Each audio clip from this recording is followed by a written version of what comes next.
Good afternoon, everyone, and thank you for joining this GeoGuard webinar. My name is Alistair Campbell, and today we'll be talking about how to stop geo-piracy and geolocation fraud via VPNs and DNS proxies. There's quite a few of you on the line today, so thank you all for joining. So before I start discussing some of the technical aspects of VPN and DNS proxy detection and blocking, I think it's important at the onset to set the stage for understanding clearly why is this important for studios, rights holders, and premium OTT providers. And the reason is simple. Production budgets and the ongoing economic viability of the content creation and OTT broadcast industry relies on establishing and enforcing an effective territorial-based distribution and content licensing model. The price of content is not the same all over the world, and many users will employ whatever means at their disposal to access the content cheaper or pirate it and not pay anything at all. In fact, in a discussion we had with the CFO of one of the Premier League teams, when he was asked what percentage of your broadcast revenue is based on a territorial-based business model, his answer was simple: all of it. So whether you're a motion picture or TV studio, content owner, sports league, media rights holder, or premium OTT broadcaster, it is important to understand how geolocation fraud is significantly impacting the entire digital content ecosystem and threatening the ongoing viability of the industry, and start employing technologies to stop it. So before we get on to the how, we'll quickly look at who and the why about this issue, and open with a statement that it's hard.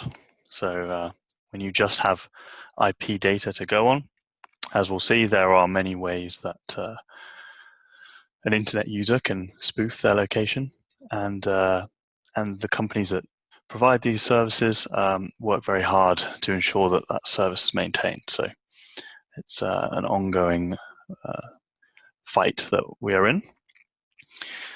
So first phase of who are we stopping? Well, here are some examples of the types of companies out there. There are many. We track over 400 of them. A couple of examples. So Hotspot Shield, their software has been downloaded 600 million times. NordVPN, another major VPN provider, has over 4,000 servers in 60 plus countries. Ola, which is a free VPN, and we'll touch on that a little later on, has 50 million users, they claim. And Smart DNS Proxy, one of the major DNS proxy services, claims to unlock over 400 different OTT channels. So really what we're saying is that this is a very large industry. It's not one or two people running servers out of their own home or something. It's widespread, and this, as we'll see, is largely fueled by the OTT industry and the need or desire of users to access content outside of their market. So we'll quickly touch on how these work. So a standard VPN, essentially you have the user wanting to connect to an OTT service which is implementing geo-blocking. So the user installs a small piece of software on their computer, which then allows them to connect via encrypted means to one of the VPN servers, which obviously have their own IP address, which in turn connect to the OTT. So from the OTT's perspective, they have no idea that in reality the IP address their user is coming from is in fact not a residential user, but in fact a VPN server. DNS proxy is similar but has some quirks to it. So first point is that there are actually no security benefits to a DNS proxy. You often hear one of the major uses of a VPN is all about security. In this case, DNS proxy is solely for spoofing geolocation. There are really no other advantages to using one. In a similar way, the user configures a service on their device, and in turn connects to the DNS proxy server. And where it's different is that for each website or URL that the user connects to, the DNS smartly connects them to a specific server that's been set up for that specific purpose. So in this example, if the user tries to go to netflix.com, then DNS proxy automatically routes them via a proxy in the US and gives them access to Netflix US. At the same time, if they go to BBC iPlayer, then they get connected to a totally different server to gain access to that. So why does it matter in relation to the OTT industry? Well, Global Web Index, which does a survey globally of around 30,000 people, has found consistently that 1 in 4 internet users regularly use a VPN. And when asked about the primary goal for doing this, the main one is geo-restricted content. So again, not really about security at all. It's all about getting content, perhaps from somewhere else where they can't get it or for less money. So on top of that, a lot of VPNs have made claims here and there, such as that they see signups increasing during sporting events, such as the Olympics or around a major TV or movie release. And again, this is clearly reflected in the way that these services operate. So this is 2 screenshots from 2 major VPN providers. And in each case, you can see that it really is totally geared around spoofing OTT services. For the user, it's no longer even the case where they scroll around a map perhaps and choose a location that they know will get them the access.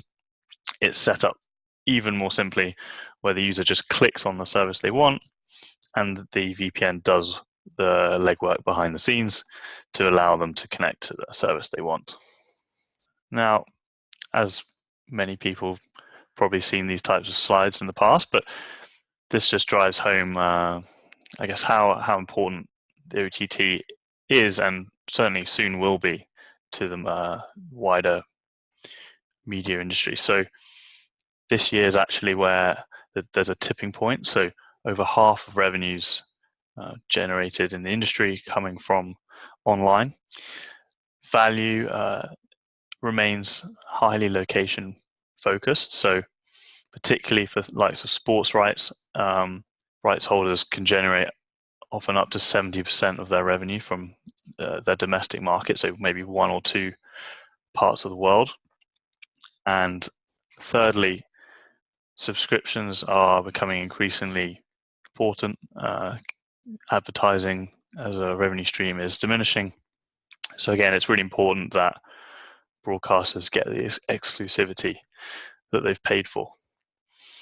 Now, this is a simplified model of how the industry works, but essentially the way that rights holders and major broadcasters generate revenue is through price discrimination. So generally they sell high value rights to high value markets where consumers have the most willingness to pay, and at the same time they sell those same rights in low value markets for less money. There's less willingness for consumers to pay. Now, what's actually happening is 2 things. So one is, as again many people know about, is illegal streaming. So this is clearly generating no revenue for the rights holder at all. At the same time, we have the issue we're focused on today, which is VPN and proxies. So what that enables is high value consumers who should be paying high prices to their local broadcasters, who in turn are paying the most for the rights, are actually using VPN or proxy to spoof their location and gain the same content for a much lower price or even perhaps for free in certain cases. So this is clearly a concern for the industry. This here is just a real world example of a customer of ours. So this is a European sports OTT, and they had sports rights, live sports rights for secondary markets. So what people had woken up to the fact is that they could simply watch the content here for free rather than paying for the content in their home market. So we were integrated around the end of the 9th week of the football season. And as you can see, in the first few weeks, we saw really high rates of attempted connections from VPN or proxy IP addresses, reaching spikes of 30%. And actually, if you really dive down at certain times of the day, we saw up to 70% of attempted connections were from one of these IP masking solutions. But over time, users, I guess, came to the conclusion that their VPN no longer worked, thanks to GeoGuard doing what it's meant to do. And those rates tailed off, and those users went back to their domestic market. So now we'll get on to the core of the matter. So how are these services detected? Well, you can really break down into three, I guess, major evolutions that we've seen along the way. The traditional way is, we'll call it detection version 1.0. So quite simply, a list of VPN and DNS proxy IP addresses is maintained and updated regularly. And this is integrated with the OTT's website. So when a user tries to connect, they configure it through their VPN.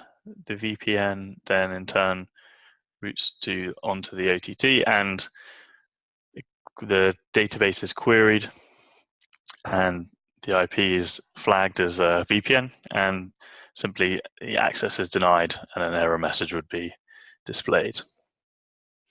Now, this is all well and good, but as we've already said, the major revenue source for these spoofing companies is enabling people to get hold of content. So what we often see is when we go live with a customer, there's a huge spike in complaints over social media, with people tweeting angrily at their provider of choice, saying that they can no longer access. So it's imperative for these providers to find a solution so they can keep their customers happy. Now, next thing some of them tried was essentially what we call double logic, or version 1.5. So this is essentially a bit of a hybrid between a VPN and a DNS proxy. So they obviously figured out that OTTs were able to detect their regular IP addresses that they'd acquired. So what they do is they set up essentially secret servers with different IPs that are purely targeting specific websites. So again, to use Netflix as the example, when the user connects their VPN, essentially unknown to the user, that what the VPN does is it actually routes them through a totally different IP IP address that's only used for that domain name. So that allows them to skirt any standard database of IP addresses, simply because that IP is only visible to the VPN themselves and the OTT in question. So in this case, we were able to build a custom tool that helps the OTT to collect these IPs, and then again is added to the database, and protection is maintained. And finally, the third stage, which is where we are now, is that VPNs have started to utilize residential IP addresses. So this is where Hola, the free VPN with 50 million users that I mentioned, comes into play. So there are companies out there that sell access to residential IP. So these are genuine households around the world that have inadvertently or perhaps knowingly granted such a company access to their home internet connection. So the way it works with something like Hola is that they offer this free VPN, and in exchange, you are opening up your computer to have any traffic from anywhere in the world routed through it, which obviously has a lot of security concerns, not just within the OTT industry. So these residential IPs are essentially impossible to block because they are, again, someone's home. And I think in the UK alone, one of the major providers of residential IPs claim to have 8 million IP addresses. So essentially, to cover that, we would continually have to block all of those, which, as you can imagine, would cause a lot of headaches with false positives, with genuine users trying to connect. So what they do is that they use these residential IPs at the authentication stage. So as of version 1.0, they know that the OTT is screening their standard IP addresses. They then get through this, at which point, when the actual stream of the video begins, the CDN kicks in with a different domain that actually delivers that content, and at which point the VPN can simply switch back to one of their standard data center IPs and evade detection. Now, the way that we can protect from this is that by design, or not by design, but by effect of residential IPs, is that they're very expensive for VPNs to stream through, and not always that reliable.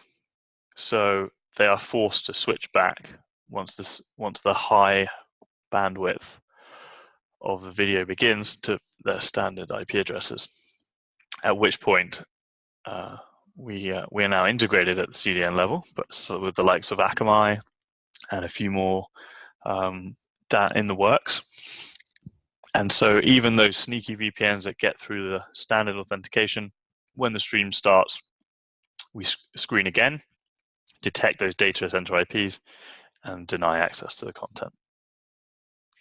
So I'll give you a quick example of a broadcaster that perhaps has been targeted by the VPN industry, and some of the implications that can have for such a broadcaster or any rights holder as well. So NFL Game Pass is a direct-to-consumer product, and it's sold in a number of countries around the world.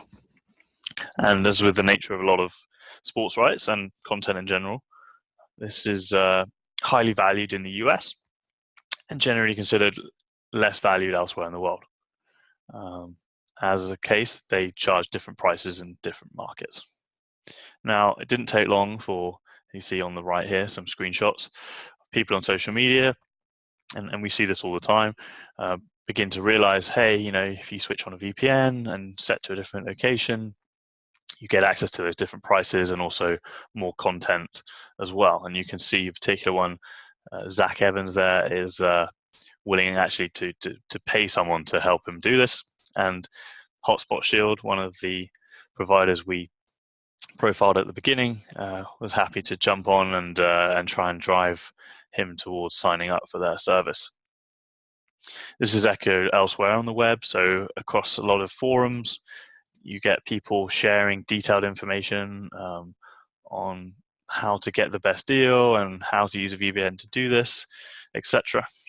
And so we thought we'd just investigate this.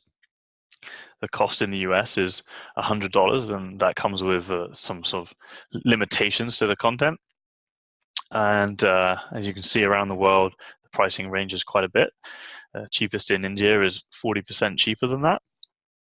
And we did some testing and audits and found that there was no detection for VPN or smart DNS proxies, enabling people to easily get around the geo-blocking that was in place, and of course undermine the revenue model that NFL Game Pass had set up, and also undermine the broadcasters in the US who had paid a premium for exclusivity on certain games. And at the same time, you see the VPN industry kicking into gear. So you get landing pages set up. So if people are looking for this, then the likes of ExpressVPN, they have step-by-step guide just for the NFL Game Pass. They pay for Google Ads, same thing. If you're trying to watch NFL online, the top results you get are all about how to watch NFL Game Pass internationally with a VPN, and other news and blog pages which are affiliates pretty much for the industry also pick up on these and write about it and give links to the different VPNs and give step-by-step instructions. So to conclude, and after which I'll quickly touch on a few thoughts for the future on and to come back to that point of that protecting the OTT industry from these types of spoofing when you just have IP is challenging and will become more challenging. But to wrap up, what we've seen is that the VPN and DNS proxy industry has grown to be very large, and this has been predominantly fueled by people wanting to access content out of market. And we've seen that this is a widespread thing. There are a lot of people doing it. It's very easy. There's loads of advice out there on how to do it. And the ramifications for the industry are quite serious. So it's undermining the fundamental model of how rights are sold. And it's undermining some of the biggest customers of these rights holders, the broadcasters that are ultimately paying for the content. So it's definitely an issue that isn't going away, and luckily can be solved. You just have to keep on top of it, and hopefully this will maintain the media industry going forward. Now, to leave you with some thoughts, as I say, there are other ways to think about geo-blocking. The likes of Hulu Live and YouTube TV have already started using HTML5 geolocation. They haven't quite nailed it. There's definitely flaws with HTML5 as well, but as our company, having started in the online casino industry back in 2011, and that enabling all the US online casinos to exist, we have a number of products that work very well at this type of thing to figure out when people are trying to spoof their location data. In addition, you've got the rise of mobile IPs. So rather compared to a traditional landline or home broadband connection, way that mobile internet works is that IPs are assigned randomly, and also roaming is undetectable. So it makes it much harder to accurately pinpoint someone using their IP to tell where they are in the world. And third point is that there are plenty of people that do use VPNs for genuine reasons, particularly in the Middle East or parts of Asia. And so these people would quite rightly like to continue doing so when they stream their OTT content. This, of course, is a challenge if you're just using IP. However, again, if you're looking at other sources of information, you could definitely think about allowing VPNs if you so wished. And the final point is obviously at some point IPv6 will become the norm. Speculation as to when that will actually be. But with it will come another set of issues for IP geolocation. There's an awful lot of IPs, much bigger range than with IPv4. This will allow the VPN and DNS proxy providers to acquire much bigger ranges, and will generally make monitoring and maintaining a database of these IPs more challenging, even from the performance perspective that these databases will become so incredibly large that there'll be simple latency issues with trying to query these ranges. And at the same time, it's considered that IPv6 will have much poorer accuracy. So in kind of a similar way to mobile IPs, won't be able to rely so well on just IP to tell where someone is located and to give them the right content. Well, thank you very much for listening in today on our webinar on how to stop geo-piracy. If you do have any questions, feel free to email us. It's solutions@geoguard.com, and we'll happily respond to any questions or queries you may have. Appreciate your time. Thank you very much.